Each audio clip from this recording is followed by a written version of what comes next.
So here's a few hacks to help you be less afraid of driving to the basket when you're in the game. One, especially if you have a live dribble, we want to find low risk but high reward moves that you can use to get to the rack, especially if you're trying to attack a defender and you don't have like elite crazy speed, okay? Let's assume that's the factor too. So the first thing I would really like to focus on is that hezi. There's so many different hezis, like we can get to a speed stop and hesitate there with the basketball. Now obviously it helps if you have a good shot. We can get to where we have like a hand switch. We have the eye fake and the hand fake going to the rack as well. We can freeze our body here too and then drive to the rack. But those little nuances and micro skills definitely increases your chances, your skill to be able to drive to the rack.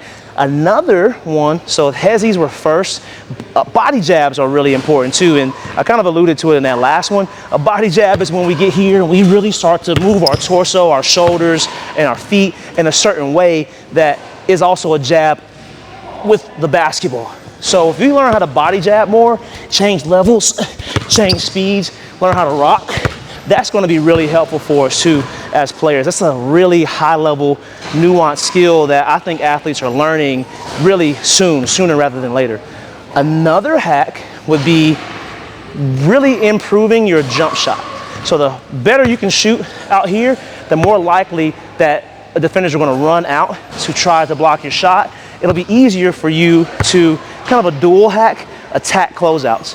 When I was playing, I always tried to go one-on-one. I thought I had to be like the strongest dude to be able to Kyrie somebody and attack one-on-one. But really, if we learn how to use an attack closeout, so somebody's coming from this angle and I can go the opposite way and attack that closeout, I've got an increased chance of getting to the rack, getting inside the paint, which they track, and making something happen for my teammates. So to recap, we got hezis, we've got becoming a better shooter, we've got body jabs, learning how to use those. We want to be able to attack closeouts, and you also want to be able to use actions. So if you have a dribble handoff, a ball screen, or any other kind of action that is within the play sets that you run, learning how to utilize those and have an IQ that can read the game and slow the game down, so much easier said than done. But that can also help you take advantage of mismatches, really poor communication defensively, and help you get into the lane. So pick one of those, talk to your coach, figure out how you can really master one of those and then go to the next one.